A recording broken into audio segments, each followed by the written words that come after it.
কবর প্রতিদিন ডাক দিয়ে বলে আনা বাইতুদ দুধ। প্রত্যেকের কবর প্রত্যেককে ডেকে বলে, ও আল্লাহর বান্দা, জানো আমি পোকামাকড়ের ঘর, পোকামাকড়ের ঘর।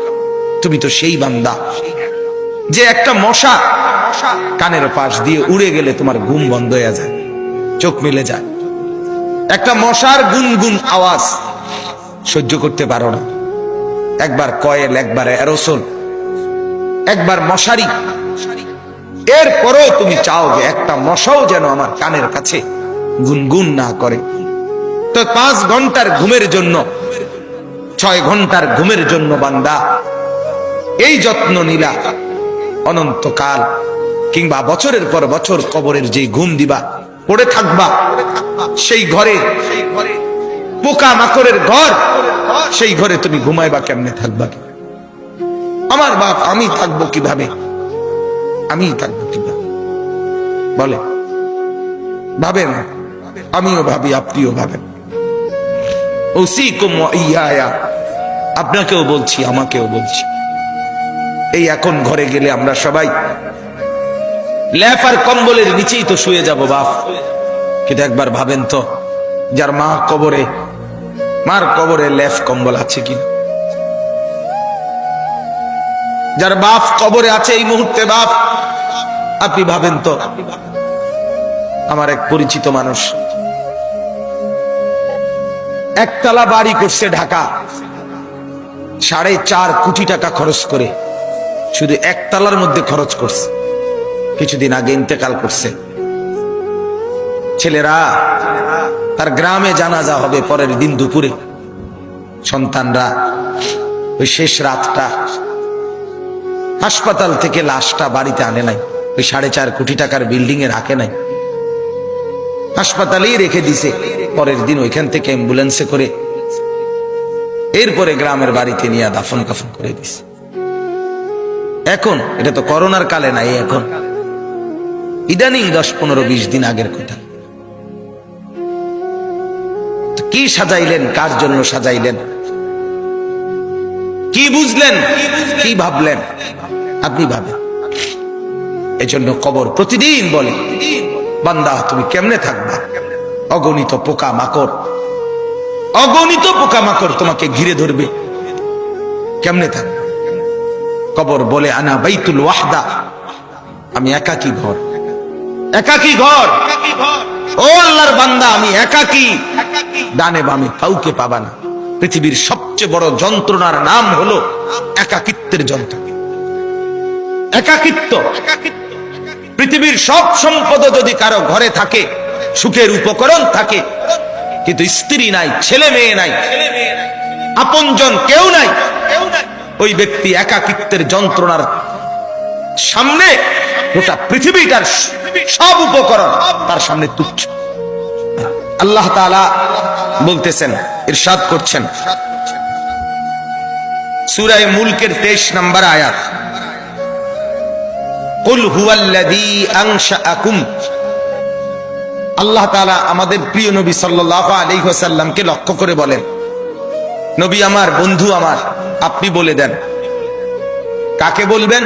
আপনার উম্মতকে, আমার বান্দাকে। এরা আপনারও উম্মত, এরা আমারও বান্দা।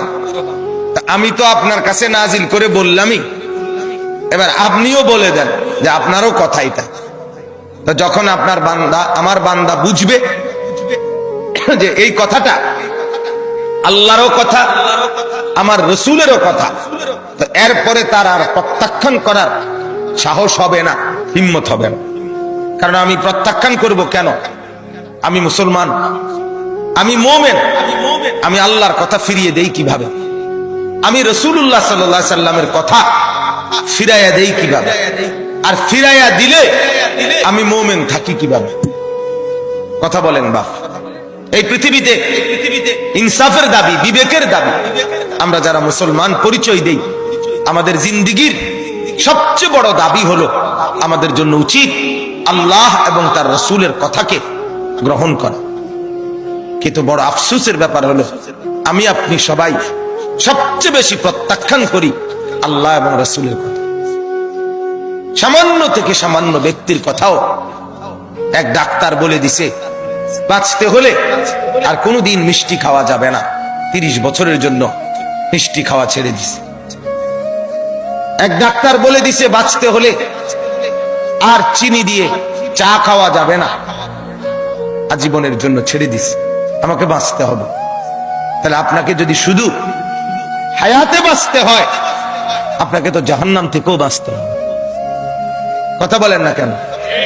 দুনিয়াতে যেরকম আপনি চাচ্ছেন আমাকে বাঁচতেই হবে, অতএব কষ্ট হলেও মিষ্টি খানা ছেড়ে দিলাম, চিনি খাওয়া ছেড়ে দিলাম, তা আপনি কষ্ট হলেও আপনাকে তো জাহান্নামের আগুন থেকেও বাঁচতে হবে বাপ।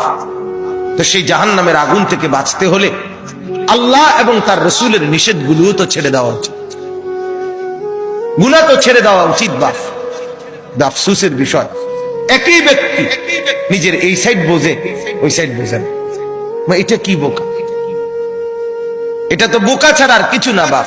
আল্লাহ তাআলা বলেন, বান্দা তোমরা তো ভালোই বুঝেছ দুনিয়ার জীবনের উপরের অংশ, কিন্তু তোমরা ভুলে তো গেছো তোমাদের আখিরাত।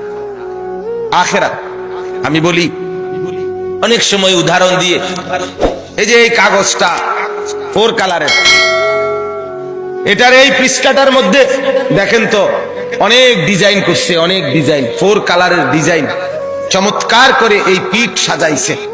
কিন্তু এই পিঠ খালি, এই পিঠেতে কোনো কিছুই না, সাজগোজ।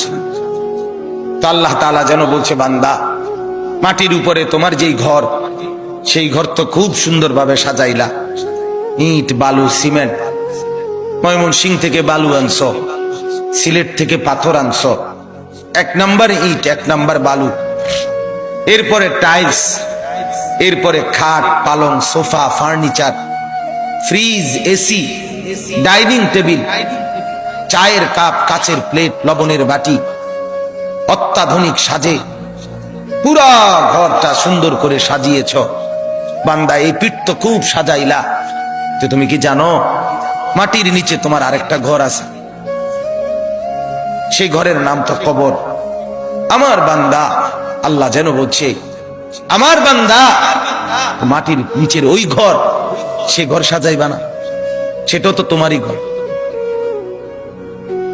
কি ভাই, শেষ বেলায় আমার বাপ, আমার ভাই, আমার বন্ধু, রাত অনেক হয়েছে, আমি ইচ্ছে থাকলেও লম্বা করতে পারবো না ভাই, আমারও ফিরে যাইতে হবে, কুমিল্লা ক্যান্টনমেন্ট যাইতে হবে। আমি আজকে গত শুক্রবারে বের হয়েছি, এখনো পথে পথে আছি, বাসায় যাই নাই, আজকে 5-6 দিন। তো আমি বলতে চাচ্ছি আপনাকে এই কথা, মাটির নিচের ওই ঘর, সেটা আপনারই ঘর, সেটা আমারই ঘর বাপ। সে ঘর সাজাবেন না, সে ঘরে এভাবে ভুলে গেলেন, এভাবে ভুলে গেলেন। তো এই জন্য বলি, এটা যেন এমন মাটির উপরের এই ঘর যদি খাট পালং আর সোফা দিয়ে সাজে, আল্লাহর কসম মাটির নিচের আপনারই ওই ঘর সাজতে হলে জিকির আর তাসবিহ তেলাওয়াত লাগবে। এই ঘর সাজবে খাট পালং দিয়ে, ওই ঘর সাজবে জিকির তাসবিহ তেলাওয়াত দিয়ে, আল্লাহ তাআলার গোলামি দিয়ে। প্রতিটা সেজদা ওই ঘর সাজিয়ে দেবে, প্রতিটা জিকির ওই ঘর সাজিয়ে দেবে, প্রত্যেকটা বন্দেগী আপনার কবরের ঘর সাজিয়ে দেবে। কবর প্রতিদিন ডাক দিয়ে বলে, আনা বাইতুদ দুধ। প্রত্যেকের কবর প্রত্যেককে ডেকে বলে, ও আল্লাহর বান্দা জানো আমি পোকামাকড়ের ঘর, পোকামাকড়ের ঘর। তুমি তো সেই বান্দা যে একটা মশা কানের পাশ দিয়ে উড়ে গেলে তোমার ঘুম বন্ধ হয়ে যায়, চোখ মেলে যায়। একটা মশার গুনগুন আওয়াজ সহ্য করতে পারো না, একবার কয়েল, একবার অ্যারোসোল, একবার মশারি, এরপরেও তুমি চাও যে একটা মশাও যেন আমার কানের কাছে গুনগুন না করে। তো 5 ঘন্টার ঘুমের জন্য, 6 ঘন্টার ঘুমের জন্য বান্দা এই যত্ন নিলা, অনন্তকাল কিংবা বছরের পর বছর কবরের যে ঘুম দিবা, পড়ে থাকবা সেই ঘরে, পোকা মাকড়ের ঘর, সেই ঘরে তুমি ঘুমাইবা কেমনে, থাকবা কি? আমার বাপ, আমি থাকবো কিভাবে? আমি থাকবো কিভাবে বলে? ভাবেন, আমিও ভাবি, আপনিও ভাবেন। উসিকুম ওয়া ইয়া, আপনাকেও বলছি, আমাকেও বলছি। এই এখন ঘরে গেলে আমরা